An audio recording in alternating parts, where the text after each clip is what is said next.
I'd like to welcome everyone to our 2015 State of the City, State of the County Luncheon. We're very excited to see everybody here today and looking forward to some great information. I do want to go through and have some acknowledgments and also some thank yous here today.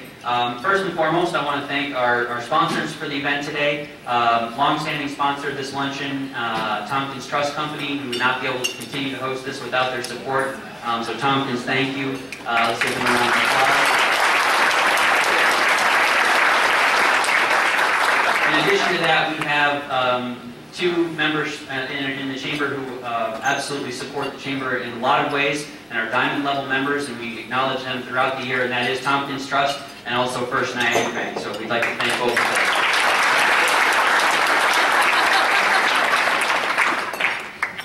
I'm going to go through the elected officials, and I'll do it by categories, so I'll give you the cue for when to applause for the folks that are here. We do have a representative from one of our towns, town supervisor from the town of Somerville, Charlie Ripley. Charlie, thank you for being here.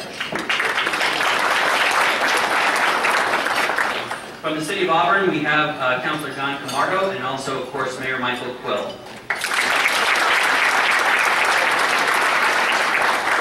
From Cayuga County, we have Legislator Joe Runkle, Sheriff David Gould, County Clerk Sue Dwyer, County Treasurer Jim Orman, and County Legislative Chairman Mike Chapman.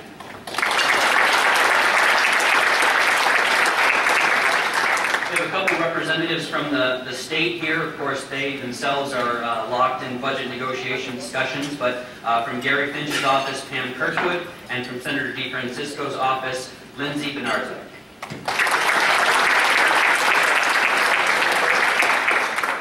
Also representing Congressman Ukatko here with us today is Christina Cornell from his Auburn office. I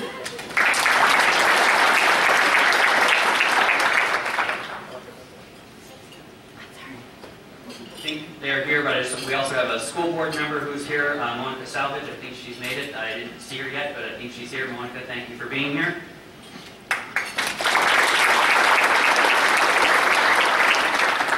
Okay, on to some of the thank yous. I also wanted to acknowledge every year at this luncheon, we missed them last year because of some changes in the program, but we have with us several members of our graduating 2015 class of Leadership Cayuga. Folks who are here from Leadership Cayuga, if you want to raise your hand at your tables back there. Thank you very much for your commitment to our community.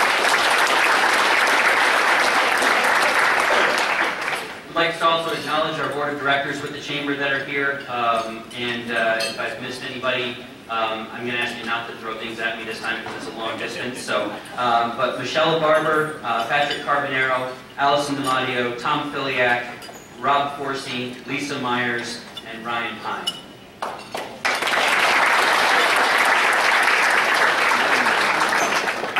And of course, we would not be able to do this without the great work of the staff at the Chamber and all the support that they give. Ginny Kent, Christine Bonvino, Stephanie DeVito, Michelle Maluski, and of course our Chamber Manager, Amy Fuller. I would not be able to do this without them. Okay, at this time we're going to go ahead, the only thing standing between you and lunch, we're going to go ahead and dismiss for lunch, and once everyone has gotten a chance to go through, we'll begin the program. And I know we've got a lot of good information for you, so thank you all again for being here, and look forward to this presentation. Thank you.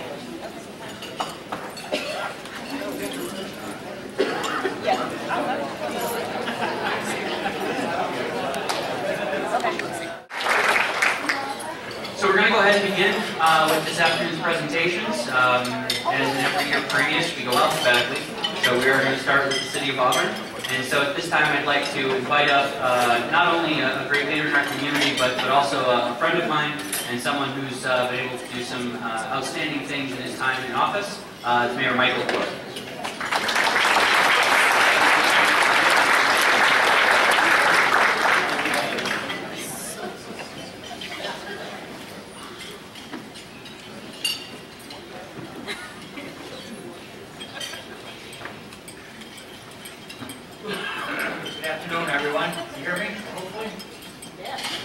I was looking around the room to see who Andrew was introducing. I'd like to take a minute and thank Andrew and the Chamber for this luncheon. It's very important as elected officials to try to explain to everyone what is going on in our particular area, the city, the county, towns and villages, whatever, but it's very important to keep the lines of communication open. I'd like to introduce Councilor Camardo. He's already been introduced. John, thanks for being here with us today. And the two others are working, the one's in Florida. I don't know if that was by design or the weather drove them there. So. I'm looking for my, how's that, Steve? Very good. One bit of positive news that we recently received was that a human resource company named Talent Tribune published a report on the best places for small business in the Northeast United States. At the top of their list was Auburn, New York, history's hometown.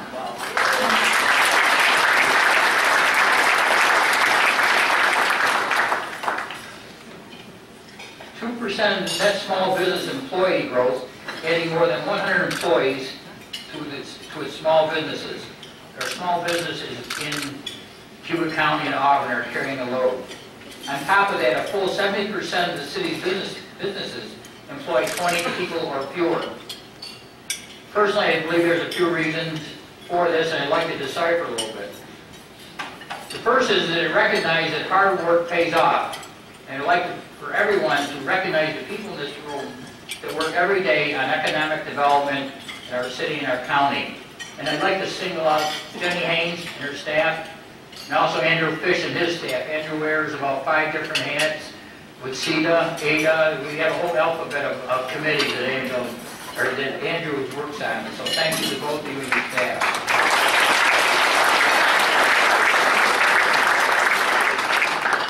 Secondly, recognize the significant commitment of small businesses to our local economy.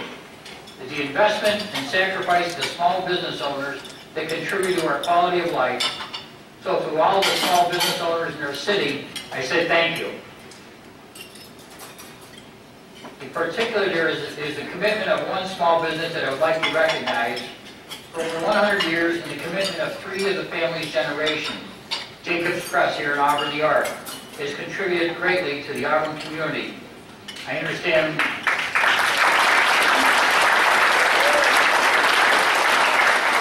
I hope Mike Trapani was here today. He normally is, but I understand he's out of town or out of state. But I do want to recognize him and say how grateful and thankful we are to him. Now I'd like to talk about some of the good news about local projects and businesses. Over the past year, there's been an investment of $36.5 million in manufacturing, housing, and commercial projects in the city of Auburn. $36.5 million. That's about what the mayor's salary is, in case anyone wonders. In fact, there has been so much investment in the city, it was quite a challenge to fit all the good news into this presentation. So I'm presenting just some of the highlights. The Empower Federal Credit Union, we had a ribbon cutting last Friday. Took the demolition of the budget inn, renovation of the former Cuba Seneca Community Action Agency offices, the credit union offices, and creation of drive-through lanes. As I said, the grand opening was last Friday. For those that are almost as old as I am, you may remember the old Auburn Inn or the Osborne House. It was about a 4-story hotel that took up most of that block, and it's come a long way, and we're very glad Empower is here as part of our downtown part of the city of Auburn. Welch Allen is utilizing 54,000 square feet of space in the former Mustang building on Grand Avenue for warehousing, bringing 10 to 20 employees to Auburn. For those that are not familiar with the Mustang building, once again as old as me, that was the forerunner of the dollar store, Kmart, Walmart. There was 2 bargain centers in the city of Auburn, that being one of them. And being one of 9 children, we went there quite often. Prison City Pub and Brewery, downtown Auburn. Don Schultz. Prison City Pub and Brewery is located in downtown Auburn in Creative Quarter, and it's Cuba County's only brew pub. The on-premise brewery makes house beers, and the kitchen makes a blend of pub and comfort food with a focus on using locally farmed ingredients. Project funding was provided by local investors, City of Auburn, and Cuba County. If you haven't been there yet, please stop in terrific food, great atmosphere. Tinker's Gill, and John Morgan and his family. Tinker's Gill was totally constructed from the ground up after a devastating fire. There is now a 2,015 square foot, I believe this should be bar area, with an attached covered patio and site improvements, ready to serve customers as before. We appreciate John Mortimer and his family's perseverance and commitment to the city of Auburn in rebuilding his business, Auburn Party Rental, west end of the city, Mark Peters, 14,000 square feet of new warehouse building to accommodate additional storage and needs for their business, excuse me. Davis Tire Company, which is on the corner of John Street and East Genesee Street. Expansion and renovation of the existing single-story automotive store located on East Hill in downtown Auburn. These are all great things going on in our community, and we're very, very proud of all of our neighbors and all of our people coming to the area. It's what makes us Auburn, New York. Neighborhood and housing. The village at Auburn Grove is Auburn's newest senior housing complex, offering 110 market rate 1 and 2 bedroom units. The $11.2 million project created 2 full-time permanent jobs and nearly 200 construction jobs. Approximately $2.5 million was spent with local vendors in the construction and related trade industries. The S.E. Payne Cornerstone project focused on the construction and substantial rehabilitation of 16 buildings in the Orchard Street neighborhood, costing a total of $10.2 million. What a transformation in the neighborhood. Anybody, if you're taking the time to drive down through there and see these beautiful buildings, Orchard Street has always been a great neighborhood, but this just adds a little pizzazz to it, and thanks to the neighbors, especially Arlene Ryan down there, for her perseverance and changing this around. But it's a nice area to live. This public-private partnership project created 2 full-time permanent jobs and 38 construction jobs. The housing project was a recipient of state-of-the-art Red Sea support and funding assistance. Brogan Manor, in the midst of a $12.5 million renovation project being completed by the Auburn Housing Authority, nearly 44 units are done, and an additional 44 units are scheduled to be completed by this summer. This is a big one. Future developments. The BG Rentals, $4 million, purchased a long vacant property at 10 and 14 Genesee Street. The old Auburn floor covering and Piccarello's restaurant in downtown Auburn, creating 3 new storefronts and 20 new upper story residential units. I can hardly wait to see what this is going to look like. I know one of the principals in there, and he's always done a great job, and this should be very interesting with the different ideas he has. Future development, the Merriman Street Family Transition Project. If you're unfamiliar with Merriman Street, it's in the area of Garrow Street, Malone Village. It's basically part of Malone Village without being a part of Malone Village. 28 units, duplex townhouses style buildings. The Auburn Housing Authority received a $6.4 million grant from New York State Homeless Housing and Assistance Corporation to develop this project. Site plan approval is complete, which is a big hurdle, and the project is expected to break ground in fall of 2015, with completion anticipated in fall of 2016. Eastside Heights, a new subdivision off of Prospect Street up near Allen. 52 total lots, single-family homes. The first home is built, and 50 more lots are to be developed. Harriet Tubman National Park.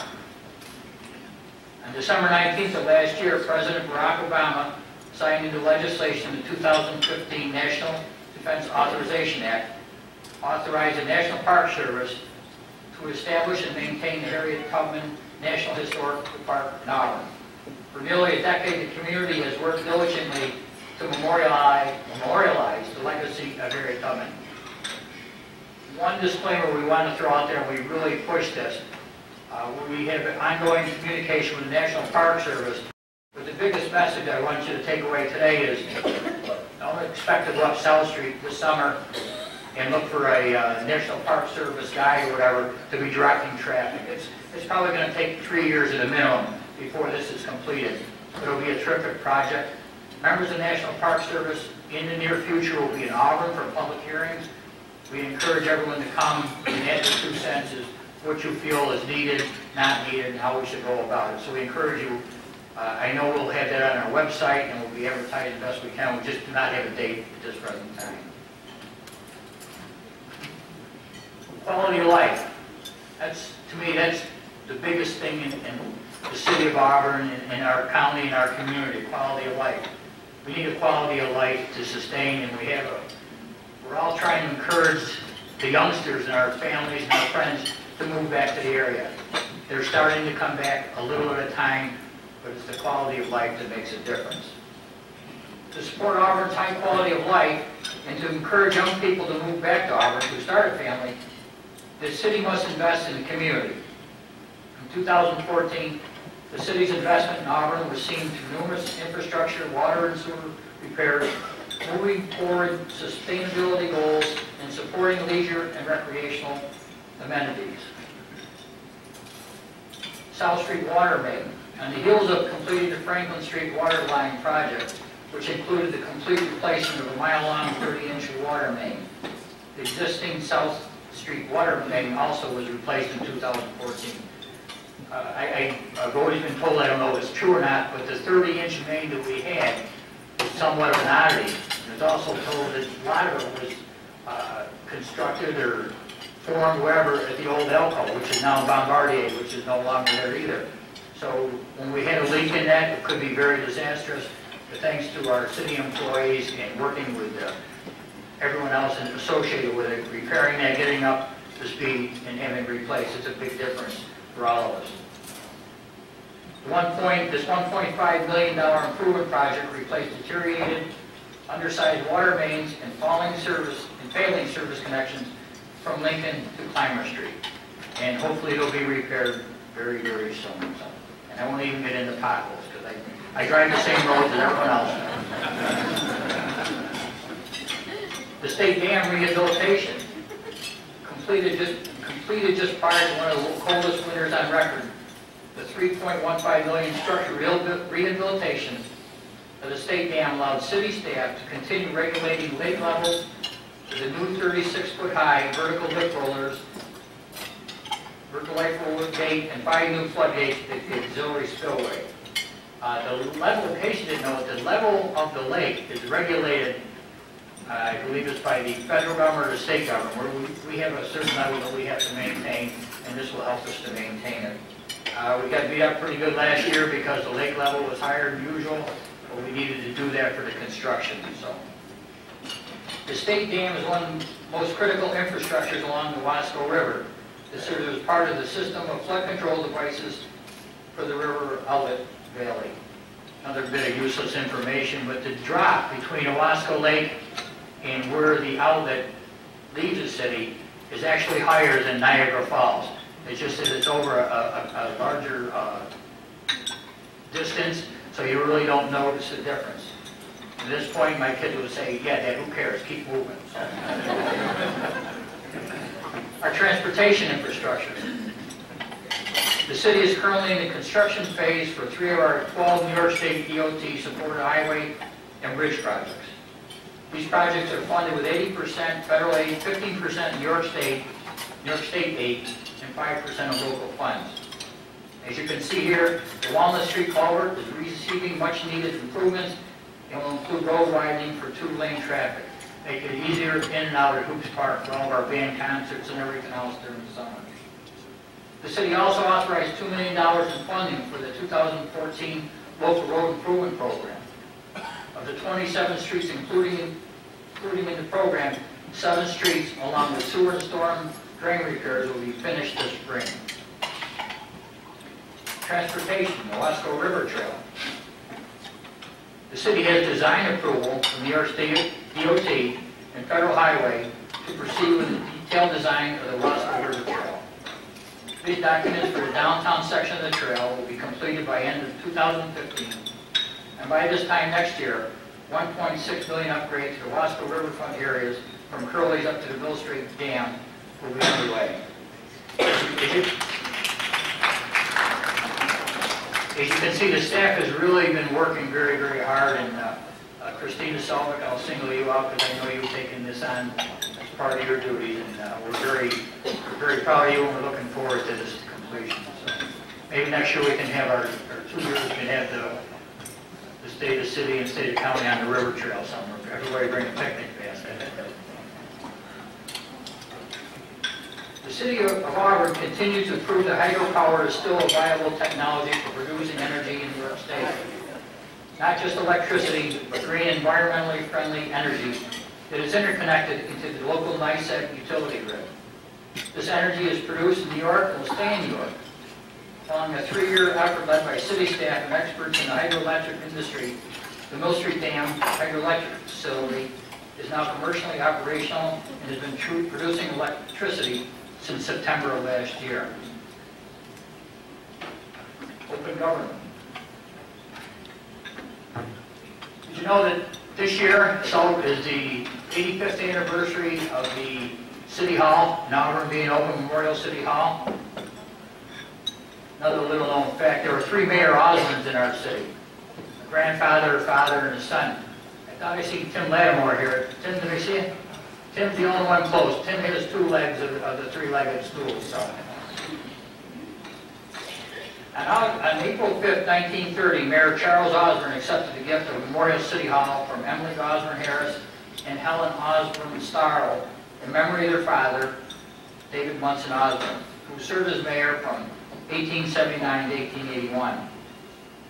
Upon accepting the gift, Mayor Charles Osborn stated, "I believe this building actually brings Auburn many steps nearer to the millennium of municipal government, when civic affairs can be considered and conducted free from prejudice, selfishness, and partisanship for the benefit of the city as a whole."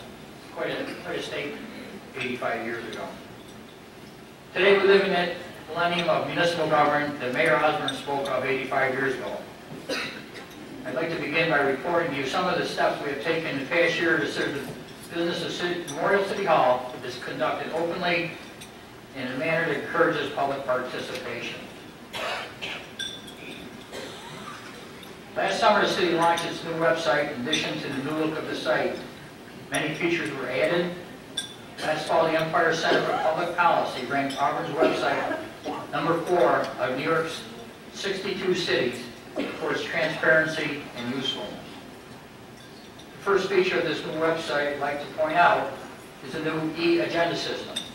All city council meeting agendas, along with all supporting documents, are now posted online for public consumption.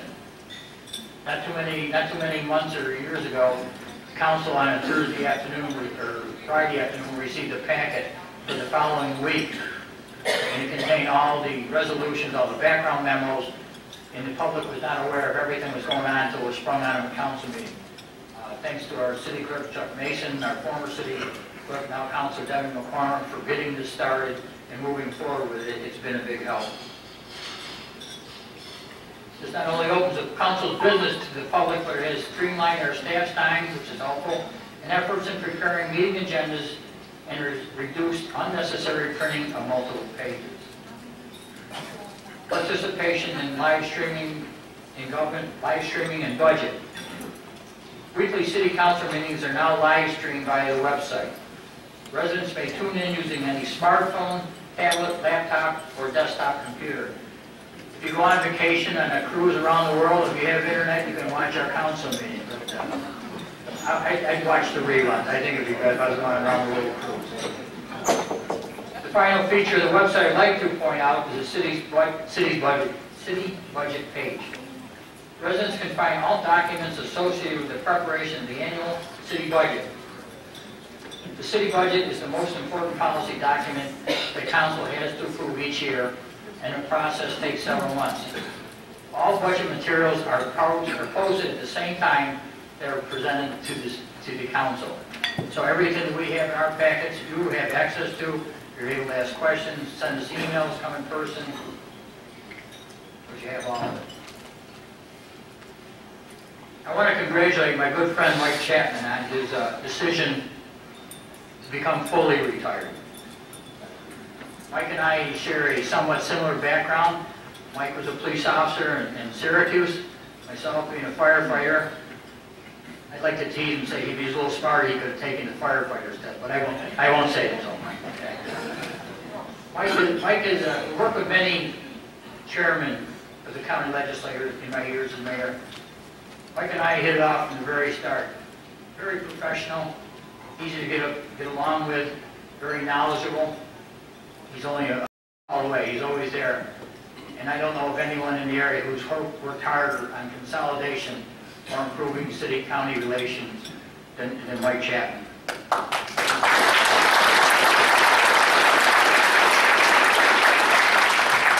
He's always great to have a cup of coffee with and solve the world's problems. Now it's my pleasure to introduce our city manager, and I just want to tell you a little bit about Mr. Selby. I'm probably repeating myself, but I feel it's worthwhile. When Doug was formerly the city manager of Las Vegas, Nevada, and decided he wanted to move back east with his family, and we're very fortunate that he did, because we've had him with us for a few years, and he's one in a million. Counting very quickly, I started with the city in 1973. We've been through about 8 city managers. Some of them were good at the people end of it, some of them were good at the business end of it. No one up till we met Doug is anyone able to balance both and do a terrific job with it. Doug is kind of a humble person. When he left Las Vegas, they named the park after him. The Douglas A. Selby Park and Trailhead. So to me, that's a tribute to a city like Las Vegas, naming something after Mr. Selby. I recently traveled to Las Vegas on business, not monkey business, it was real business. But I asked Doug for some insights what I should or shouldn't do, and he was very forthcoming with it. Shortly after Doug came on board, you recall he was hit by a car in downtown Auburn, right near City Hall. Fortunately, he was not seriously injured. The car was all right, so we're very happy about both of those. But it always troubled me. Why would Doug come from a city like Las Vegas and get hit by a car in Auburn, New York?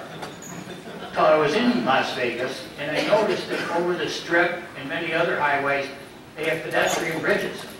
So I guess Doug in that day was wandering around trying to look for pedestrian bridges across the street. So, having said that, Doug, I see that the way Auburn is growing and downtown is growing, we're going to go with pedestrian bridges, but not for a couple of years, so we want you to stick around. So, with that, thank you, ladies and gentlemen. And now, Mr. Doug Selby.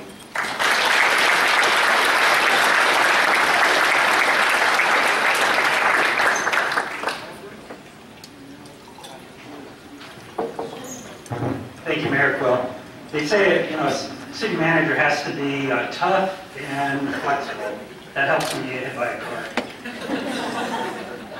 As Mayor Quill discussed, the city's moving in a very positive direction. A lot of things happening, continued investment, new projects and businesses, growing optimism in the community in general about the future, positive, visible changes everywhere.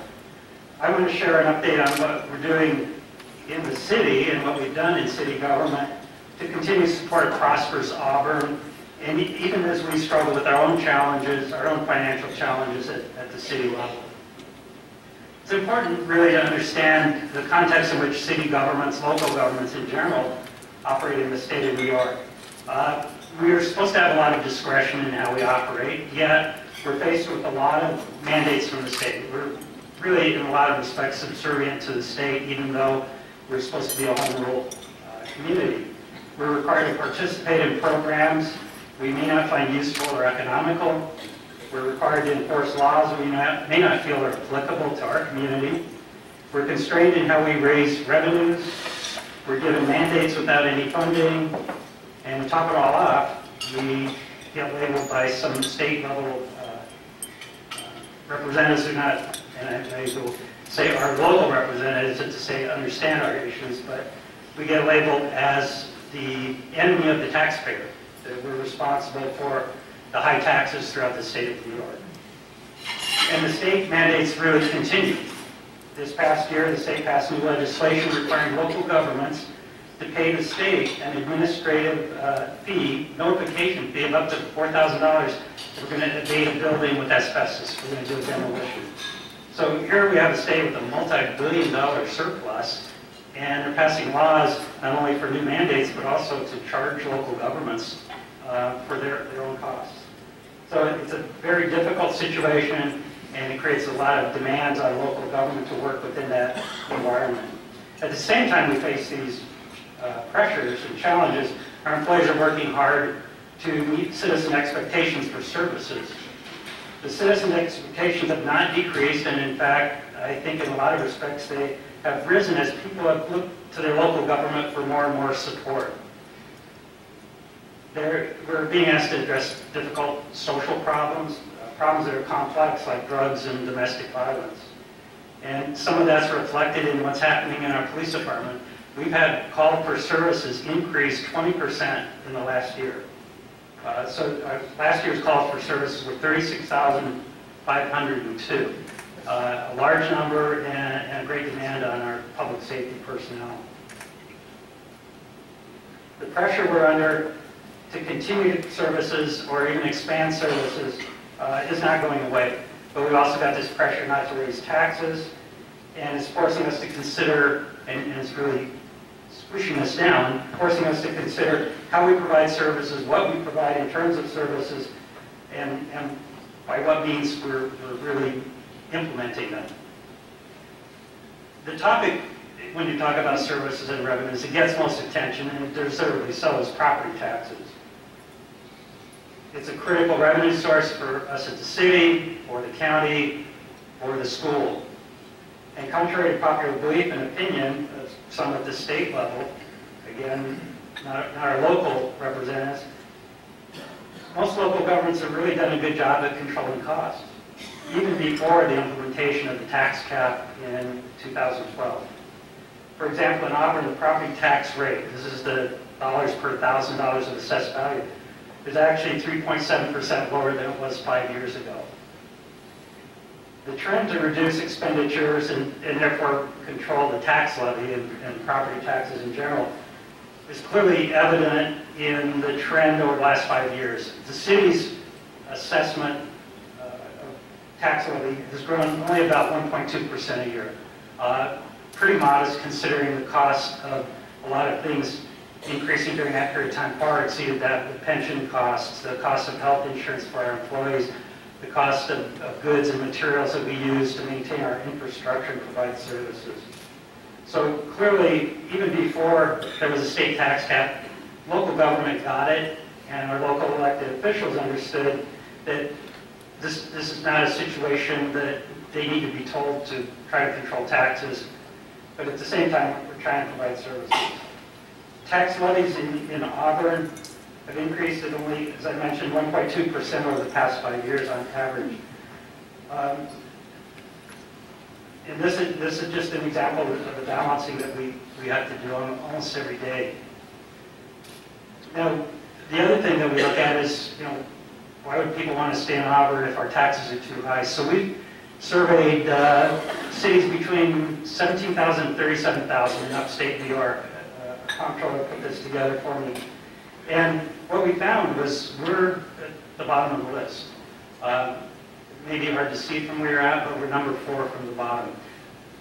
This is a time when it's good to be at the bottom of the list. We usually like to be at the top of the list, but being at the bottom when you're looking at your tax rates in the state of New York is actually a good thing. And I think it helps contribute to the quality of life. It helps to make Auburn an attractive place to locate a business and to raise your family. I've included a slide showing how the tax dollars, again, get distributed, because I think it's very important, and I think it sometimes gets lost when people see their tax bill and they lump it all together and think that the city is getting all this money. But in fact, the city gets about 31% of every property tax dollar. Significant part of it really goes to educate our children, very important function, and a sizable portion goes to the county, who provides regional services both for county residents and city residents. The tax bill in the city of Auburn is about $105 a month on a $100,000 property, and for that you get full-time police, full-time fire, trash collection, street sweeping, snow removal, and so forth. We like to point out with at least one pie chart in every presentation, how we spend our money. This chart reflects our total budget for a year. And you'll see that a significant part gets spent on public safety, 34%. That's police, fire, code enforcement.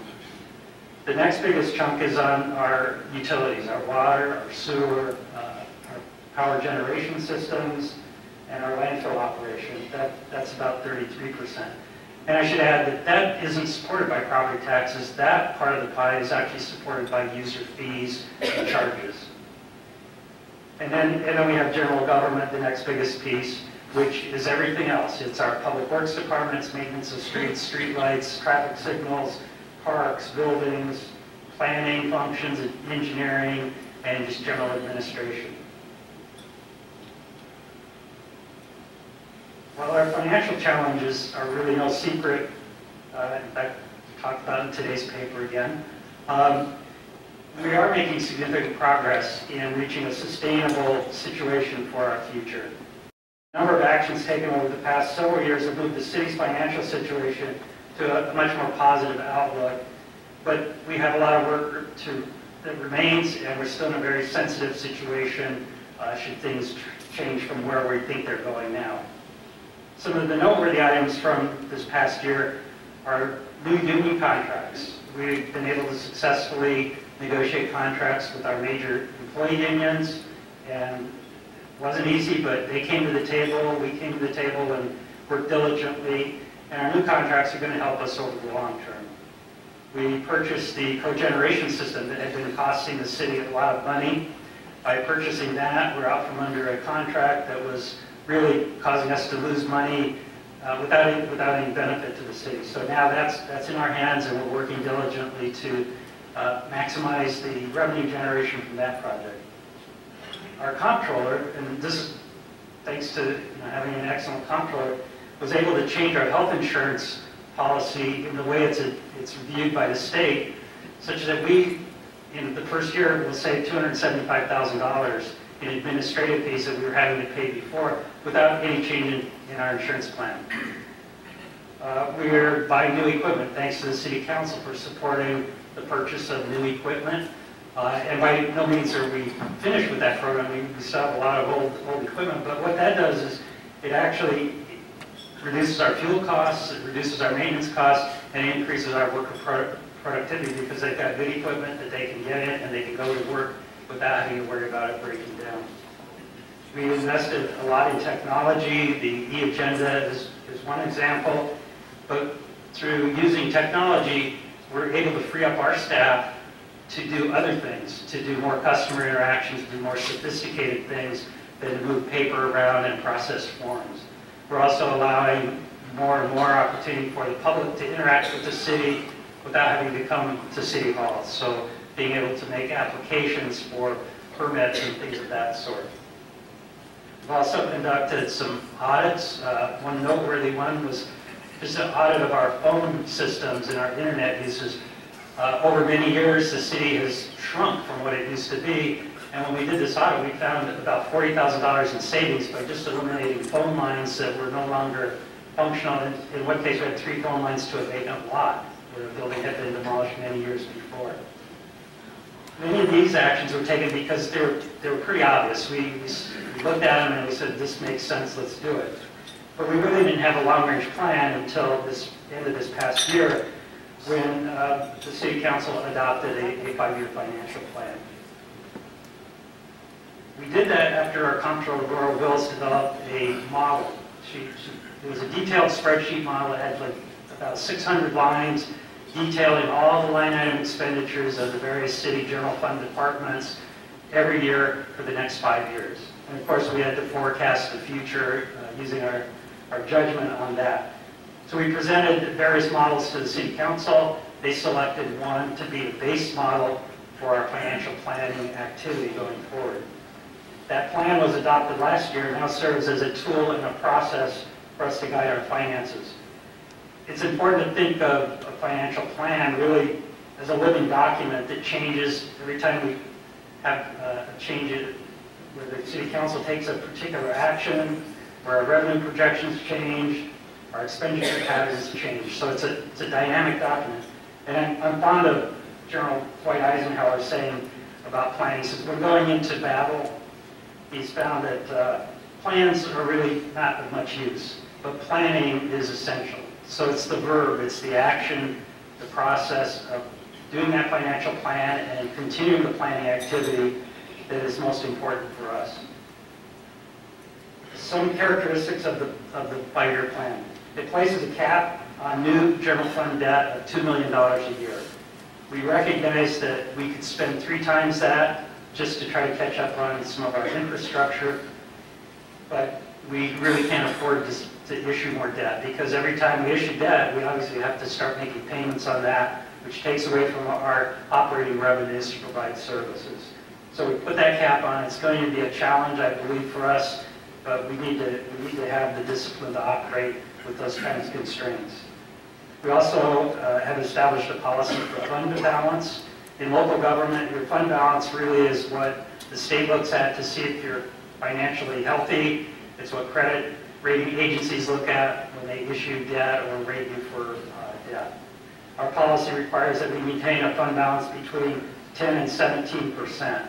And to put that in perspective, if there were no revenues coming into the city, we would be able to operate for 5 to 8 weeks, and then we'd be out of money. So that's pretty much our cushion for emergencies.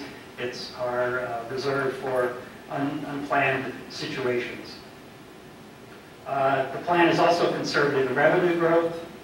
We assume that property taxes stay under the tax cap, and then we adhere to the new tax freeze requirements to start reducing property tax levies by 1% a year for the next 3 years.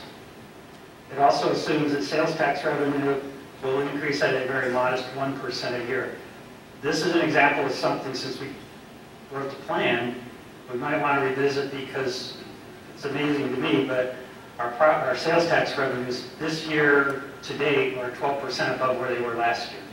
It'd be wonderful if that was sustained, but I'm thinking that's a blip, and but we're hoping that 1% is very conservative. Maybe we can make an adjustment to that. Finally, we assume that the aid that we receive from the state will remain constant, the aid to municipalities and our CHIPS funding. The expenditure side of the plan is equally conservative. We used our collective bargaining agreements that we now have in place to project forward our labor costs and our benefit costs. We've assumed our staffing levels will remain constant. We've assumed our operating revenues operating costs will remain constant, and that will maintain our services. So the services we have today, for the next 5 years, our plan says we'll maintain those services. But under these assumptions, we're facing a $500,000 gap every year. So clearly, the plan has pointed us in the direction we've got to do something to close that gap. This budget year, we're using the plan to help formulate our budget, and through that process, we're going to work to start closing that gap, and that's the value of the plan. Is we know it's there, we know it's going to exist for the next 5 years unless we take action early to start to mitigate it. One of the steps in planning for the future is to have a vision. Everybody here probably has a vision for your family. You probably have it for your business. You probably have a vision of what your business you'd like to be under the ideal situation. Maybe you haven't written it down, but I'm sure you thought about it in your mind. For us, it was important as a city to also have a vision of the future. What's our ideal state? So after some discussion and deliberation and wordsmithing, we came to the council, their input, staff input, and we resulted in a vision statement that recognizes the historical significance of Auburn in areas of creativity and civic engagement. Auburn's rich history in those areas is basically our vision for the future, to continue that, to build on that, and to continue to advocate for those activities. Likewise, we have a mission statement. This is what really guides us on an individual basis, day to day, tells us and tells the community really what we're focused on trying to achieve. We're far from perfect. This is a mission statement that's challenging to achieve, especially when, and I hate to say the word when we've got so many potholes, to say that we're proud of our infrastructure. But we are committed to working on it. And I think that's as important a message as anything, is that we're going to do our best to meet this mission. Now, the area of cooperative government, I want to talk about one thing and then touch on something else that I know Suzanne is going to discuss. Governments really today must continue to work together.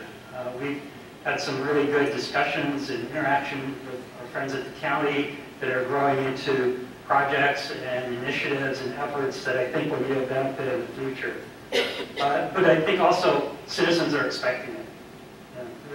I don't think people who are paying taxes care if there's one government or two governments or three, as long as it's economical, it's providing the services they need. But the one way to do that is really to work together. An exciting new project that we conceived of, and it's now in its planning phases, for a new public safety building. This would replace our 1930-era police and fire station, which, although those buildings are beautiful and they're historic, they really, we're going to have to make significant investments, I'm talking about millions of dollars, to maintain them for their intended purpose, and they'll still be inadequate. There's still a lack of parking. There's still difficulty getting modern fire equipment into the bays because of the size of the openings and the floor structure. We're very poorly equipped to serve the public. If you've gone to the police station or the fire station, you realize it's even hard to figure out which door to go in. We need to work to remedy those, and the idea was to create a new operations headquarters for our fire department. But not only that, but to open it up and see if we can work with others who have similar public safety challenges and create a building to serve all of us, where we can share training rooms, we can share reception areas, we can share common areas for the benefit of everybody and help keep our costs down, and maybe get some synergy from everybody being in the same building and interacting with each other on an informal basis. So our concept is a modern, efficient regional public safety building, which might also house people from the private sector.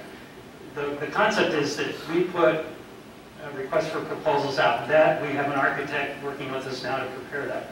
Put that request for proposals out to the development community and ask them to provide us with a facility that we could lease that would provide all the accommodations that we need, as well as any other tenants that might be willing to join us, and allow that developer to add in private compatible retail, maybe some residential even. It's been done elsewhere, it can be done here.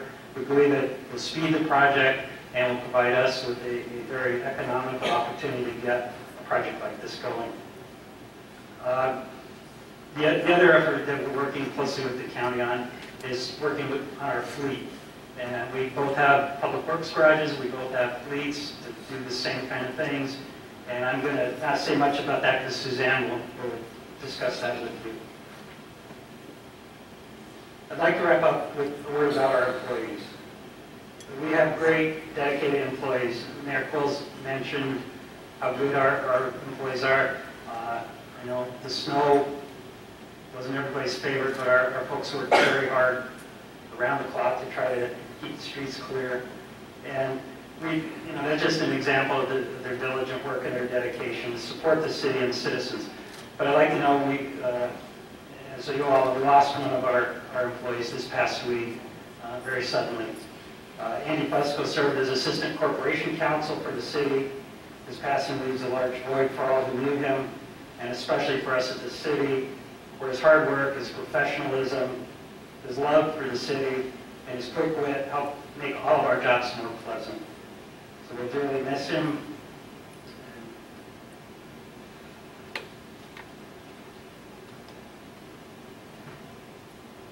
Every year at this time we try to recognize a city employee, an outstanding employee. And we've got a lot of great employees, so it's always difficult for me to pick from the ones that get nominated and presented to me.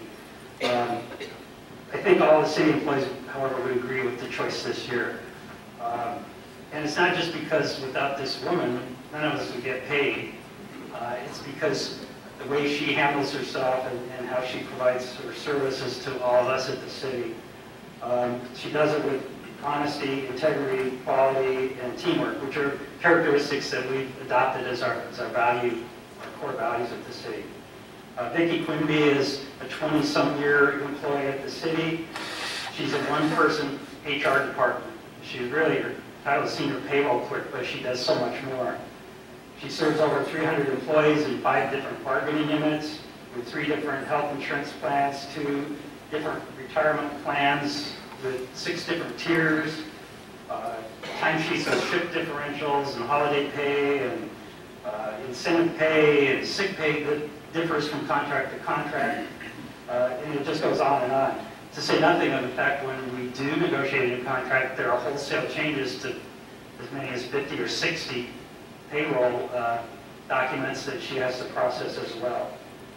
She schedules her leave time and basically around our payroll. She's a person that's so dedicated that she'll change her vacations or her time off, and I know she hates to even take sick time. Her office door is always open. She's always there to explain benefits or questions on payroll for many of our employees. Very friendly, very important employee, key employee to our operation. So I'm very happy to recognize Vicki Quimby. Vicki, can you stand up?